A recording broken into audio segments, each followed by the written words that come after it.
The market shoots higher, then lower, but closes flat. Did anything even happen today? This is Invest with Jacob.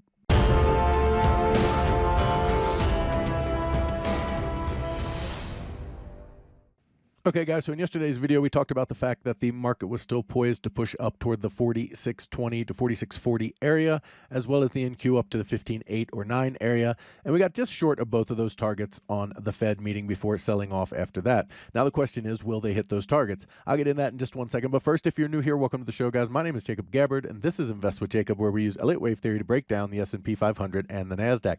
I highly encourage you to hit that subscribe button down below so that you can get our daily S&P updates, our trade setups, and our buy alerts. All right, guys, with the Fed fiasco today, some things on the chart do look a little different, so let's jump into the chart and take a look. Okay, guys, so here we are on the 1-hour SPX chart, and I've zoomed out a little bit so we can see the whole move up off of the March low and how it plays out as a diagonal that I've been talking about for a while now. Some of you wanted to see the lines and different things, so I zoomed out a little bit so you can see that. Off of the low back here, you have an ABC for 1, wave 2, A, B, C for 3, 4, and now we're in AB, and we're in that C wave for 5 up here that we're trying to complete, and then we should look for a move down after that. Now the 5th wave here does have some potential to be done.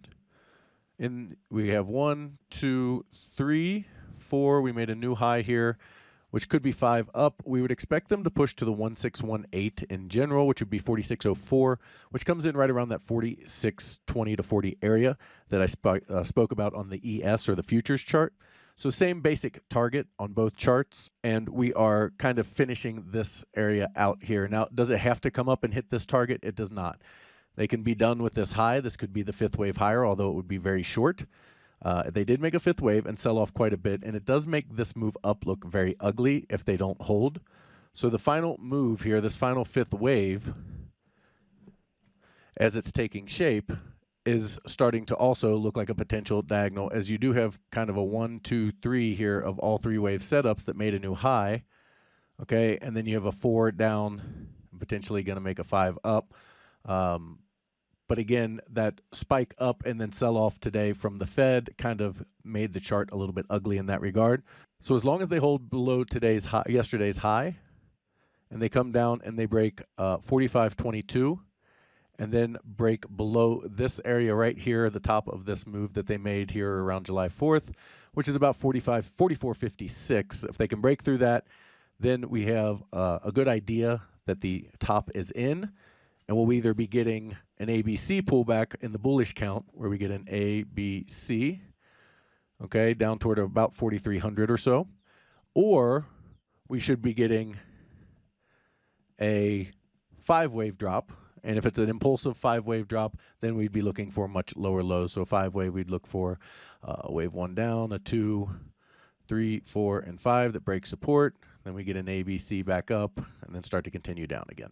So depending on the type of pullback we can get an ABC, which would be indicative of the route to new all-time highs, or an impulsive pullback. But we're getting very full to the upside here. They just made this high today that would constitute a wave 5 to complete all of this wave 5 and the C wave of this wave 5. So that's what we would look for. Now, remember, this is a diagonal, so if they are going to sell off to the downside, it should be pretty quick and break support pretty easily. We don't want to see kind of meandering down like this. You want to see more like NASDAQ did last week, where it just runs through support and keeps going. So just something to keep in mind as we move forward. Over on the NASDAQ, okay, nothing has really changed on the NASDAQ count. We are still counting a pretty clean 5 waves down, as well as a nice looking A and B and the start of C today, but they kind of got up here and fell down a little bit, but nothing has really changed. We're still targeting that 15.8 to 15.920 region for this C wave. Was our primary count. That would be what we would expect for them to do to move higher. However, if they cannot take out this A wave high and they do start directly lower, okay, we would look for either the potential for a deeper wave 5, which would be able to come down to about the 15.382 area. If they break through that, then 15.298 becomes a very big area, because one, big line of support here from the July 4th time, as well as the potential for us to be breaking down in wave 3 of 3, which would target the 15027 area, which would break another big level of support. So 15298 is a big level to watch. If they can get down through that, that would be a strong sign that we're starting wave 3 down, or wave 3 of 1 of 1. It would be a smaller degree, but at any rate, it would be a wave 3. So if they can't break out over this A wave high, or even if they do, back up to the 15.8 level, then we'd look for a 1-2 setup to do the same basic thing. Guys, if you love the information that I put out in these videos and you want real-time market updates from me, you need to check out investwithjacob.com. There's a link down in the description.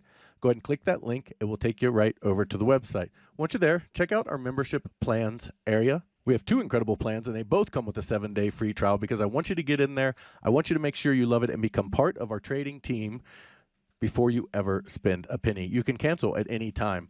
We also have our Elliott Wave for Beginners course. It is an a la carte course that you can buy on its own. It's 25 videos where I go over mindset and setup, your chart tools, everything you need, and how to break down Elliott Wave waves so that you understand where their targets are, how they work, where their failure points are, how to make sure that a Elliott Wave pattern is playing out, all of the things that you need to understand the market instead of trying to decipher the news cycles, which make 0 sense. The cool thing about the course is it is included in both monthly programs. In our first room, the Invest with Jacob room, you get all of my real-time market updates, all of my buy and sell alerts, all of your Elliott Wave questions answered, a midday video where I go over exactly where we are in the counts and what to expect, as well as the training material you just saw. We trade the SPY and the QQQ and we swing trade, which means our trades can last anywhere from a few months to a few days. So we don't trade quite as often as a day trading room does. However, if you are interested in day trading as well as individual stocks, you need to check out PT's Throne Room. In there, you get everything you get in the Invest with Jacob room, as well as individual stocks, day trading, and PT's reduced risk binary method that absolutely crushes the market.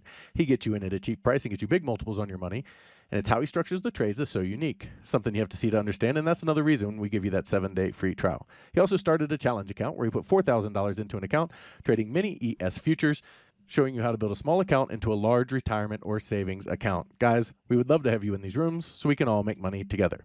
Okay, key takeaways for today.